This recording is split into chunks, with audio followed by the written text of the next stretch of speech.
नमस्कार बच्चों, कैसे हैं आप सब। आशा करती हूँ आप सभी अच्छे होंगे, स्वस्थ होंगे, खुश होंगे और अपनी पढ़ाई भी अच्छे से कर रहे होंगे। तो जैसा कि आप सभी जानते हैं, मैं हूँ आपकी हिंदी की अध्यापिका और मैं स्वागत करती हूँ आप सभी का आईसीटी वर्चुअल क्लासरूम में। और आज हम यहाँ पर एकत्रित हुए हैं पढ़ने के लिए क्लास 9th की हिंदी। क्लास 9th की हिंदी में हम अपने पिछले सेशन में पढ़ रहे थे अपने हिंदी व्याकरण को। हिंदी व्याकरण में हमने यहाँ पर हिंदी व्याकरण का परिचय और हिंदी व्याकरण के भागों के बारे में पढ़ा था। तो हिंदी व्याकरण के अंगों के विषय में हम पढ़ रहे थे। 3 अंग यहाँ पर मुख्य रूप से बताए हिंदी व्याकरण के मैंने आपको। वर्ण विचार, शब्द विचार एवं वाक्य विचार। तो वर्ण विचार हमारा लगभग क्लियर हो चुका था, क्योंकि जैसे कि मैंने आपको बताया हम क्लास 9th में हैं। केवल रिवीजन के तौर पर हम ये अपना पहला चैप्टर पढ़ रहे हैं। बाकी और भी बहुत सारे ऐसे इंपॉर्टेंट टॉपिक हैं जो आपने हिंदी व्याकरण में आगे पढ़ने हैं, जिनको समझने के लिए आपको व्याकरण का परिचय आना चाहिए। व्याकरण का जो परिचय है, व्याकरण के जो अंग है, वो आपको समझ में आनी चाहिए। तो आज का हमारा जो सेशन है उसमें हम कंटिन्यू करेंगे जो दूसरा पार्ट हम पढ़ रहे थे शब्द विचार को। उसके बाद हम वाक्य विचार पर डिस्कस करेंगे। तो चलते हैं स्मार्ट बोर्ड की तरफ, शुरू करते हैं अपने आज का सेशन।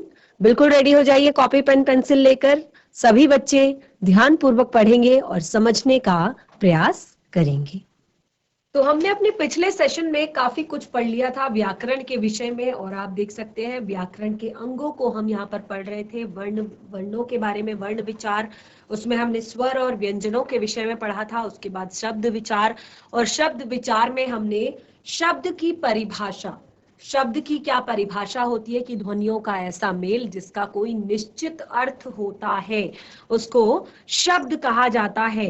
ये हमने यहाँ पर पढ़ा था। और साथ ही हमने शब्दों का वर्गीकरण भी किया था। तो शब्दों का वर्गीकरण हम यहाँ पर पढ़ रहे थे। शब्दों के वर्गीकरण में, शब्दों के वर्गीकरण में हमने 4 तरह से शब्द को वर्गीकृत किया था। उत्पत्ति के आधार पर, रचना के आधार पर, अर्थ के आधार पर और प्रयोग के आधार पर। जिसमें हम उत्पत्ति के आधार पर शब्द के भेदों को पढ़ रहे थे। तो उत्पत्ति के आधार पर हमने कहा कि हमने देखा, आप देखते हैं कि हिंदी में आप जब हिंदी भाषा पढ़ते हैं तो हिंदी भाषा में आप देखते हैं कि जो कई शब्द हैं, जो हिंदी में कई शब्द हैं, वो आप देखते हैं कि या तो संस्कृत से लिए गए हैं, या अरबी से लिए गए हैं, या फारसी से लिए गए हैं, या उर्दू से लिए गए हैं, या अंग्रेजी से लिए गए हैं, या फिर हिंदी की जो बोलियां हैं, जो भारत के विभिन्न अलग अलग क्षेत्रों में, विशिष्ट क्षेत्रों में अलग अलग तरह से बोली जाती हैं, उन बोलियों से ली गई है। उनको हमने यहाँ पर देखा हिंदी भाषा में। तो हमने क्या देखा कि इस तरह से हमने यहाँ पर 5 भागों में अलग अलग शब्दों को बांटा। जब हमने देखा कि इतने अलग अलग जगहों से यहाँ पर शब्दों की उत्पत्ति हो रही है, तो उसके आधार पर हमने यहाँ पर 5 भागों को 5 भागों में बांटा। तो उसमें हमने तत्सम शब्द और तत्भव शब्द, देशज या देसी शब्द, विदेशी शब्द, संकर शब्द, ये 5 भागों में हमने यहाँ पर शब्दों को बांटा। तो तत्सम, कई बार आपने इस शब्द को सुना होगा, तत्सम। क्लास 9th के आप बच्चे हैं, तत्सम शब्दों के बारे में आपने पहले भी पढ़ा होगा। तो तत् अर्थात उसके, सम अर्थात समान। तो यहाँ पर एग्जाम्पल दिए थे मैंने आप लोगों को, एक्सप्लेन किया था, और साथ ही ये होमवर्क भी आप लोगों को दिया था। तो यहाँ पे मैंने एग्जाम्पल भी आप लोगों को दिया था, और साथ ही मैंने होमवर्क में आप लोगों से कहा था कि आप तत्सम शब्द की परिभाषा और उदाहरण लिखेंगे। तो आशा करती हूँ कि आप लोगों ने लिखा होगा, क्योंकि बहुत अच्छे से मैंने आप लोग को एक्सप्लेन किया था और साथ ही एग्जाम्पल भी दिए थे। उसके बाद तत्भव, तत्भव शब्द का अर्थ भी मैंने आप लोगों को यहाँ पर क्लियर किया। तत् अर्थात उससे, भव अर्थात उत्पन्न या पैदा होना, उससे उत्पन्न होना या पैदा होना। तो जैसे कि मैंने आपको यहाँ पर देख सकते हैं, आप अभी भी जो हमारा एग्जाम्पल है वो हमारा यहाँ पर लिखा हुआ है, तत्सम शब्द और तत्भव शब्द, तत्सम और तत्भव शब्द। तत्सम शब्दों में जो संस्कृत भाषा से एज इट इज हिंदी में प्रयोग किए जाते हैं, यानी कि उनमें कोई भी अंतर नहीं होता संस्कृत और हिंदी में। तो जैसे अग्नि, ठीक है, सत्य, कर्म, या और भी बहुत सारे शब्द मैंने आप लोगों को यहां पर बताए थे तत्सम शब्दों के, जो कि जैसे हम कहते कर्ण यानी कि कान, हस्त हाथ, तो वो शब्द जो संस्कृत और हिंदी में बिल्कुल एक जैसे प्रयोग किए जाते हैं उन्हें तत्सम कहते हैं। और जो संस्कृत से हिंदी में बनाए गए हैं, उत्पन्न किए गए हैं, उनको तद्भव कहते हैं। जैसे अग्नि से आग, सत्य से सच, कर्म से काम, आगे और भी बहुत सारे एग्जाम्पल, ग्रह से घर, हस्त से हाथ, कर्ण से कान, ठीक है, इसी तरह से सप्त से सात। तो जिनको हिंदी में बनाया गया है उनको कहते हैं तत्भव, तत्भव शब्द। तो ये हमारे दो चीजें क्लियर हो गई, तत्सम और तत्भव। और इनको फिर से कह रही हूं, जिन बच्चों ने नहीं लिखा है परिभाषा को वो लिखेंगे। और ऐसा नहीं है कि आपने नहीं लिखा है और आपको समझ में नहीं आया और आपने छोड़ दिया, छोड़ना नहीं है। अगर नहीं आता है, बिल्कुल समझ में नहीं आ रहा है, नहीं लिखा जा रहा है, तो सिस्टम के माध्यम से हैंड रेज कीजिए, क्लास में डायरेक्टली हैंड रेज कीजिए, चैट के माध्यम से अपने डाउट्स भेजिए कि मैम ये समझ में नहीं आया, दोबारा बता दीजिए, मैम ये समझ में नहीं आया, फिर से एक्सप्लेन कर दीजिए। जो भी चीजें नहीं समझ में आती है, जो चीज लगता है कि दोबारा पूछनी है, तो बिल्कुल नहीं शर्माना है, बिल्कुल नहीं घबराना है। जिस तरह से आप अपने क्लास में अपने क्लास टीचर्स से, अपने बाकी टीचर्स से अपनी प्रॉब्लम्स को शेयर करते हैं, बिल्कुल इसी तरह से आप यहाँ भी अपनी प्रॉब्लम्स को रखेंगे। आगे बढ़ते हैं, नंबर 3, देशज या देसी शब्द। तो ये है एग्जाम्पल हमारे हैं तत्सम और तत्भव शब्दों के, नोट डाउन भी कर सकते हैं, और जिन्होंने कर लिया है वो बहुत अच्छी बात है। आगे बढ़ते हैं, देशज या देशी शब्द। नंबर 3, देशज या देसी। देखिए मैंने तत्सम और तत्भव को यहां पर अलग से एक्सप्लेन नहीं किया था। देशज या देसी शब्द, ठीक है, इनको मैंने तत्सम और तद्भव को आप लोगों को अलग से एक्सप्लेन नहीं किया था, लेकिन इसको हम एक बार के लिए समझ लेते हैं। देशज, जो शब्द अपने ही देश की, अब यहाँ पे देसी शब्दों के बारे में कहा है, और सेम इसका अपोजिट यहां पर देख सकते हैं आप, विदेशी शब्द। ये अगर सभी ने नोट डाउन कर लिया हो तो मैं इसको इरेज कर देती हूँ, यहीं पे एक्सप्लेन कर सकते हैं हम।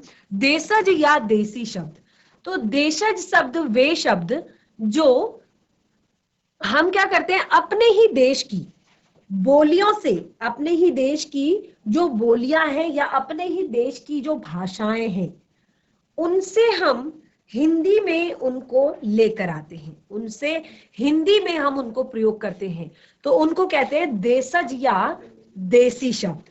ठीक है, वो कहीं बाहर से नहीं आई हुई है, हमारे देश की जो अलग अलग क्षेत्रों की जो विभिन्न भाषाएं हैं उनसे ली गई है, तो उन्हें कहा देशज या देसी शब्द। ठीक है, कंफ्यूज नहीं होंगे, देश की, अपने ही देश की, ठीक है, हिंदी नहीं है वो, अपने ही देश की अलग अलग भाषाएं हैं, उन भाषाओं से हिंदी में आए हुए वो शब्द हैं, उन्हें कहते हैं देशी शब्द। तो जैसे अगर पंजाबी भाषा है, तो पंजाबी भाषा है, तो उससे हमने एक शब्द ले लिया पगड़ी। ठीक है, पगड़ी हमने शब्द लिया। अब ये पगड़ी शब्द क्या है, ये हिंदी भाषा में इस तरह से घुल मिल गया, ऐसा लगता है कि ये हिंदी का ही शब्द है, लेकिन ये हिंदी का शब्द नहीं है। ठीक है, इसी तरह से झटपट, ये भी आपका दूसरी बोली या दूसरी भाषा का शब्द है। झाड़ू, ऐसे बहुत सारे शब्द हैं जो कि हमारे देश की ही, अपने देश की ही बोलियों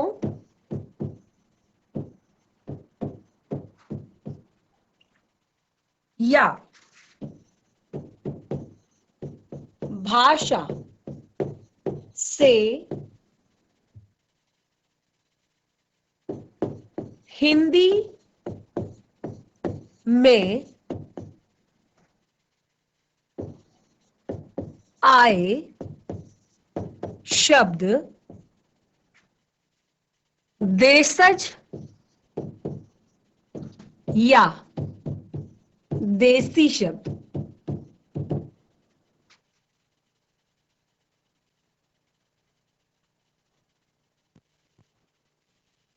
देशज या देशी शब्द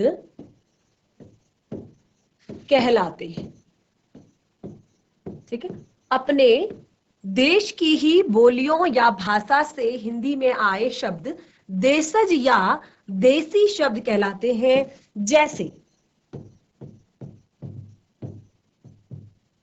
जैसे मैंने कहा पगड़ी, ठीक है, या झाड़ू, या जूता, या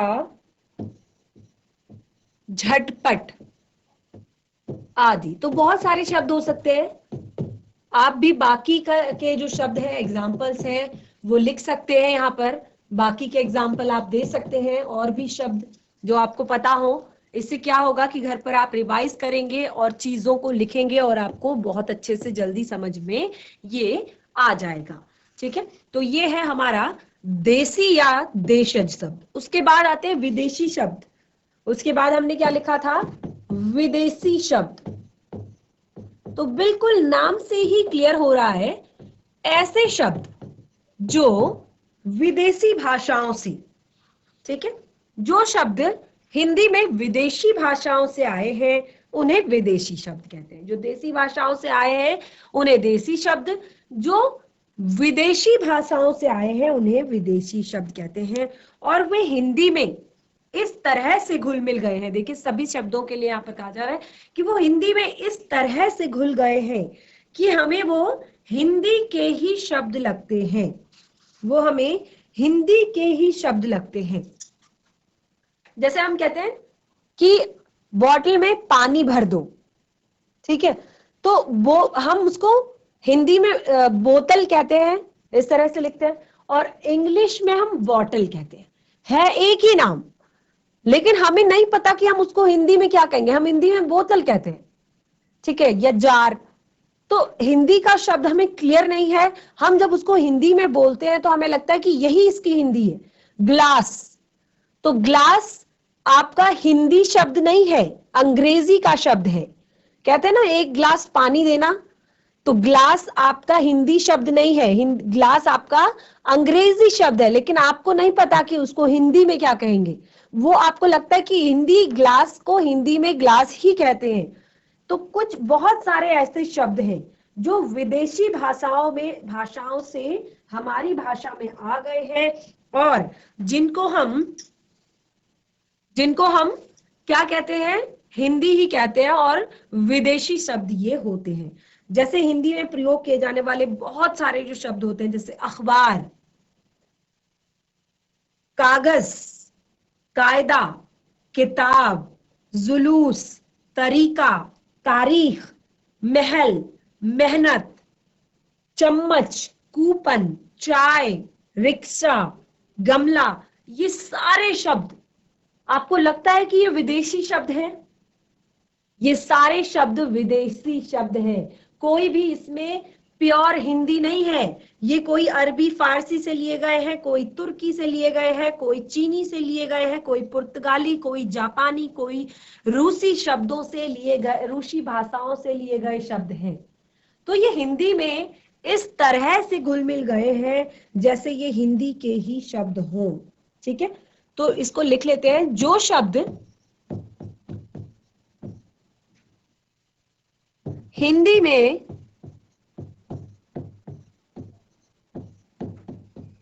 विदेशी भाषाओं से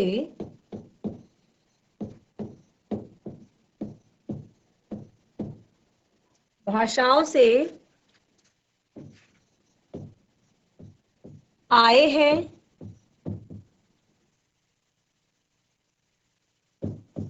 विदेशी शब्द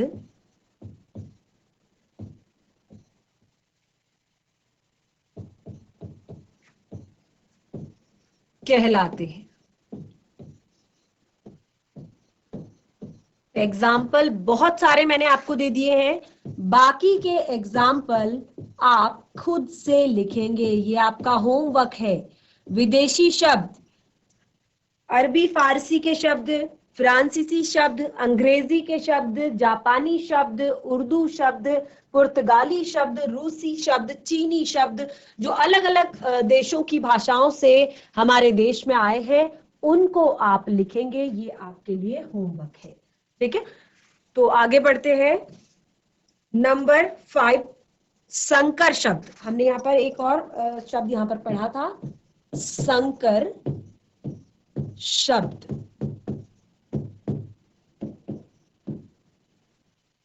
देखिए, संकर का क्या अर्थ होता है? संकर का अर्थ होता है मेल से बनने वाला, ठीक है। जो अलग अलग भाषाओं के मेल से बना हो उसको कहते हैं संकर शब्द। जो अलग अलग भाषाओं से मिलकर बना हो उसको कहते हैं संकर शब्द। देखिए, ऐसा शब्द या ऐसे शब्द जो भिन्न भिन्न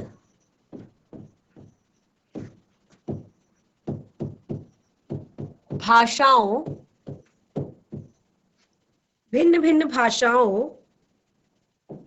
के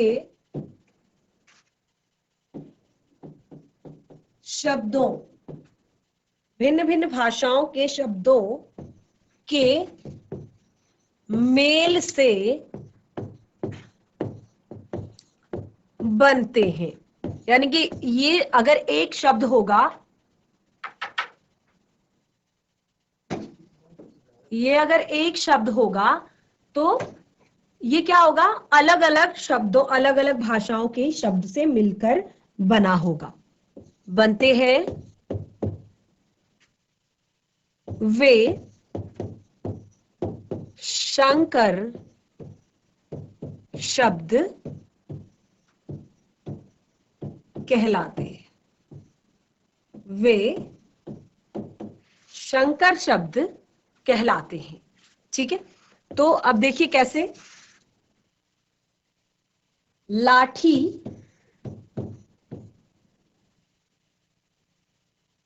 हिंदी का शब्द है,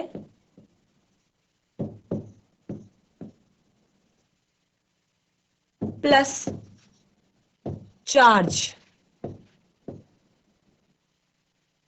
अंग्रेजी का शब्द है, ठीक है। इससे क्या बनता है? लाठी चार्ज, ये क्या है आपका?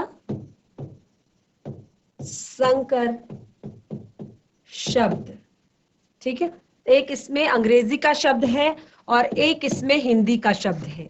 ये आपका हिंदी का शब्द है, ये आपका अंग्रेजी का शब्द है, और दोनों मिलकर जो शब्द बना उसको हम कहेंगे संकर शब्द। कुछ शब्द अंग्रेजी के होते हैं, कुछ हिंदी के होते हैं, कुछ उर्दू के होते हैं, कुछ फारसी के होते हैं, लेकिन कुछ ऐसे होते हैं जो मिलकर बने होते हैं, ठीक है। तो इसी तरह से एक और एग्जाम्पल, सील, ये आपका अंग्रेजी का शब्द है, बंद, ये आपका फारसी का शब्द है। तो शब्द बनता है, तो ये हो गया आपका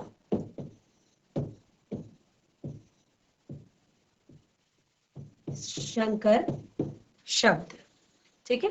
तो यहां पे क्लियर हो गया। उत्पत्ति के आधार पर शब्दों के भेद क्लियर हो गए। उत्पत्ति के आधार पर हमने शब्दों के 5 भेद बताए: तत्सम, तत्भव, देशज या देसी, विदेशी और संकर।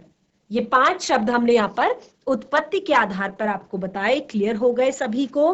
अब हम यहाँ पर हमने क्या यहाँ पर 4 भागों में बांटा था शब्दों को। शब्दों का वर्गीकरण हमने 4 तरह से किया था। सबसे पहले हमने उत्पत्ति के आधार पर, उसके बाद हमने बताया था रचना के आधार पर, उसके बाद अर्थ के आधार पर, और उसके बाद प्रयोग या विकार के आधार पर।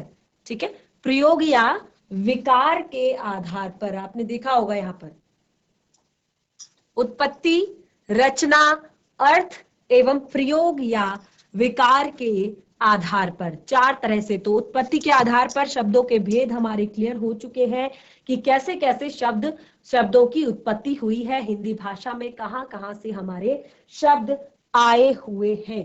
आगे बढ़ेंगे, रचना के आधार पर एक बार हम शब्दों को पढ़ेंगे। नंबर 2, रचना के आधार पर,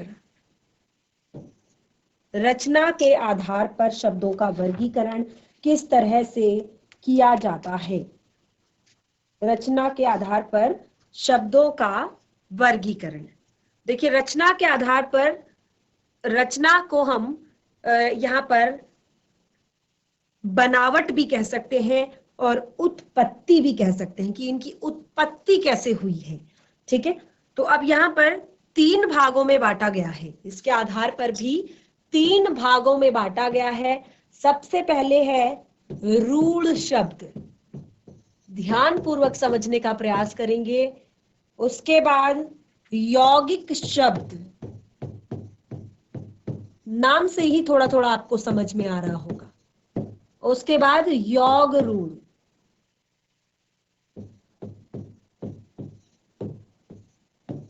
शब्द। ठीक है, इसमें भी हमने 3 भागों में यहां पर बांटा।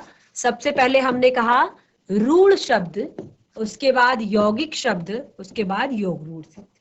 तो देखिए रूढ़, रूढ़ का क्या अर्थ होता है, कहते हैं ना रूढ़िवादी, रूढ़िवादी सोच।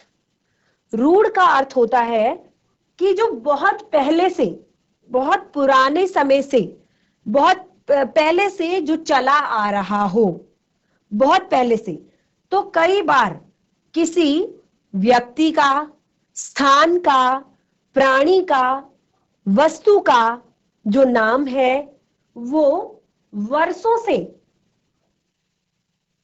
जो शब्द किसी भी व्यक्ति के लिए, यानी कि जो नाम या जो शब्द किसी भी व्यक्ति के लिए या वस्तु के लिए या प्राणी के लिए या स्थान के लिए बहुत पहले से, बहुत पहले से यानी कि वर्षों से चला आ रहा हो, उसको हम रूढ़ शब्द कहते हैं और उसका कोई अर्थ अलग दूसरा अर्थ नहीं होता है। ठीक है, ध्यान पूर्वक समझिए, रटेंगे नहीं बिल्कुल। रचना के आधार पर ये, उत्पत्ति के आधार पर ये, या बनावट के आधार पर ये, या प्रयोग के आधार, रटना नहीं है, समझना है। शब्दों की रचना या शब्दों की बनावट या शब्दों की उत्पत्ति, व्युत्पत्ति। ठीक है, तो अब हम यहां, हमने कहा रूढ़ शब्द। तो रूढ़ शब्द अर्थात रूढ़ का हमने ये बताया कि किसी वस्तु के लिए जो शब्द बहुत वर्षों से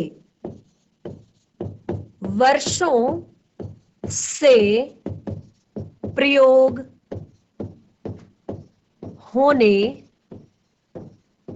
वाले शब्द,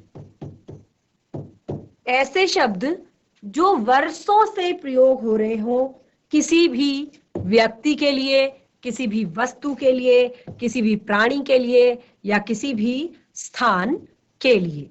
ठीक है, तो उसको हम कहेंगे रूढ़ शब्द। जैसे अब, और दूसरी बात कि इनका कोई भी और दूसरा अर्थ नहीं होता, इनका दूसरा कोई अर्थ नहीं होता। जैसे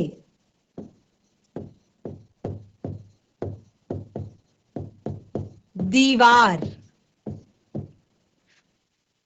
हाथी, चित्र,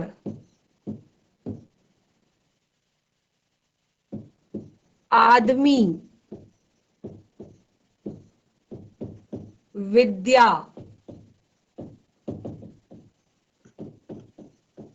आदि। इसमें आगे बहुत सारे और भी शब्द हो सकते हैं जो वर्षों से प्रयोग किए जा रहे हो। आगे है यौगिक शब्द। अब देखिए नाम से ही पता चल रहा है यौगिक शब्द, ठीक है। यौगिक शब्द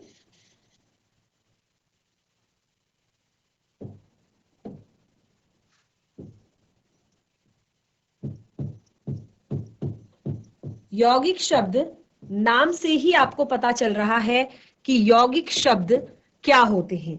यौगिक शब्द क्या होते हैं? ये दो या दो से अधिक शब्दों या शब्दांशों के प्रयोग से बनते हैं। यौगिक अर्थात यौगिक का क्या अर्थ होता है? यौगिक का अर्थ होता है जो मेल से बना हो, योग से बना हो। योग का क्या अर्थ होता है? जोड़ना, जो जोड़ कर बनाया गया हो, योग करके बनाया गया हो, मेल करके बनाया गया हो, ठीक है। तो बिल्कुल यहां पे लिखेंगे दो या दो से अधिक शब्दों या शब्दांशों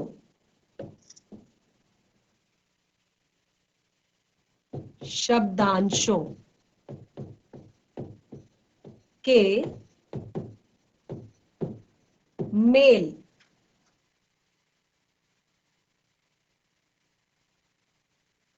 से बने शब्द, ठीक है, इसको कहते हैं यौगिक शब्द। जैसे विद्या, धन, आलय। विद्या, धन, आलय क्या बनेगा? विद्यालय, ठीक है। तो दो अलग अलग शब्दों से बने हैं। इसी तरह से पुस्तक, धन, आलय,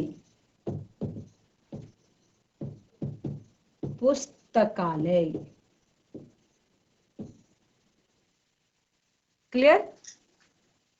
दो या दो से अधिक शब्दों या शब्दांशों के मेल से बने शब्द यौगिक शब्द कहलाते हैं। तो यहां पर हमने बताया विद्या धनालय विद्यालय, पुस्तक धनालय पुस्तकालय, और भी बहुत सारे शब्द। देवधन दूत, देवदूत। विद्याधन अर्थी, विद्यार्थी। तो ऐसे ही और भी बहुत सारे एग्जाम्पल्स आप दे सकते हैं। ये आपके लिए होमवर्क है। इसमें और भी एग्जाम्पल लिखेंगे आप, ठीक है। आगे और भी एग्जाम्पल लिखेंगे, ये होमवर्क है। साथ के साथ नोट भी करते जाइए, उसके साथ उसके आगे जगह छोड़ दीजिए, और नोट करने के लिए आप उसमें लिखने के लिए और ज्यादा एग्जाम्पल लिखने के लिए आप उसमें जगह छोड़ सकते हैं। आगे बढ़ेंगे योग रूढ़। अब हमने कहा योग रूढ़। देखिए पहले आया योग, उसके बाद आया रूढ़। तो सबसे पहले योग का तो वही अर्थ हुआ कि दो या दो से अधिक शब्दांशों के मेल से बने हैं। अब रूढ़ का अर्थ यहां पर क्या होता है? तो योग में तो वही है कि वो दो या दो से अधिक शब्दांशों के मेल से बनते हैं, और रूढ़ का अर्थ होता है कि इनमें जो भी शब्द बोला जाएगा, जो भी शब्द होगा, उसका अर्थ, उसका स्वयं का अर्थ ना होकर वो किसी तीसरे अर्थ को बताएगा। यानी कि दोनों के अर्थ वहां पर नहीं होंगे, किसी विशेष अर्थ का वो बोध कराएगा।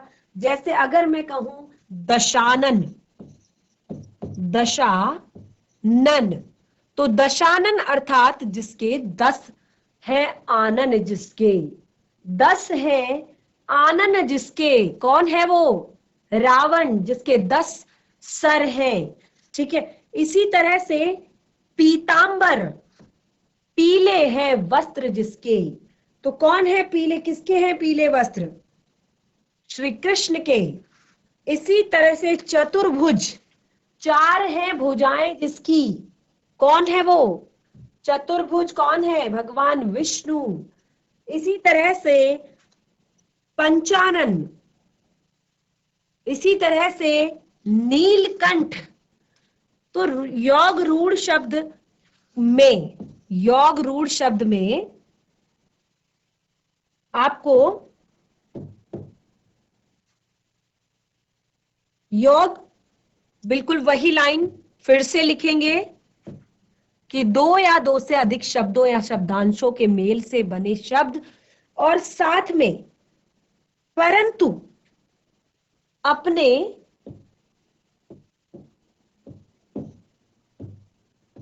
अपने सामान्य अर्थ को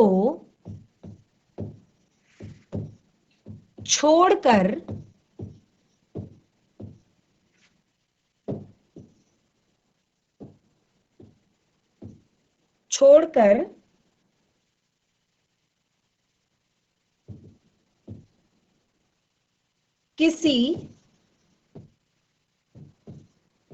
किसी विशेष अर्थ का बोध कराते हैं। अपने सामान्य अर्थ को छोड़कर किसी विशेष अर्थ का बोध हमें कराते हैं। ठीक है, तो यहाँ पे जैसे कि मैंने एग्जाम्पल आपको बताया, बहुत सारे एग्जाम्पल मैंने आपको बताए, तो उसको हम योग रूढ़ कहते हैं। देखिए आधी लाइन सेम लिखेंगे कि दो या दो से अधिक शब्दों या शब्दांशों के मेल से बने हुए शब्द तथा अपने सामान्य अर्थ को छोड़कर, अपने सामान्य अर्थ को छोड़कर किसी विशेष अर्थ का बोध कराते हैं।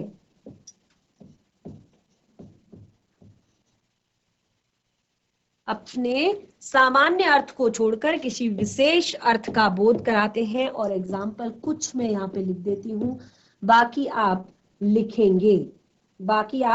लिखेंगे खुद से।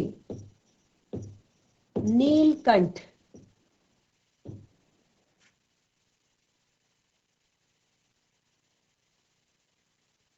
पीतांबर,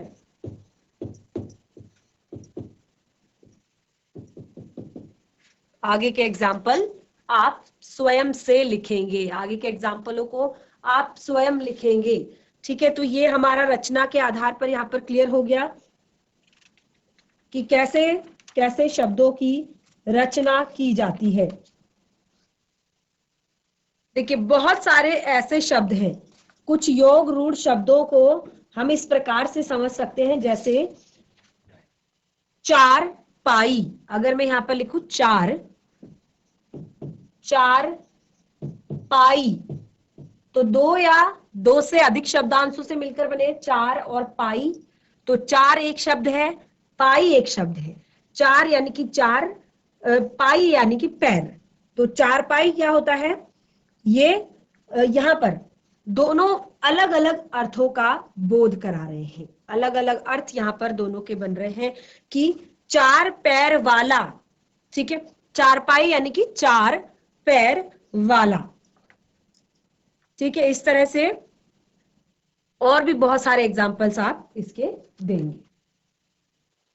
तो बच्चों आज हमने यहाँ पर शब्दों की उत्पत्ति के आधार पर और रचना के आधार पर शब्दों को पढ़ा। नेक्स्ट हमारा जो सेशन होगा उसमें हम अर्थ के आधार पर और प्रयोग तथा विकार के आधार पर शब्दों के भेदों को पढ़ेंगे, जो कि बहुत ज्यादा इंपॉर्टेंट है।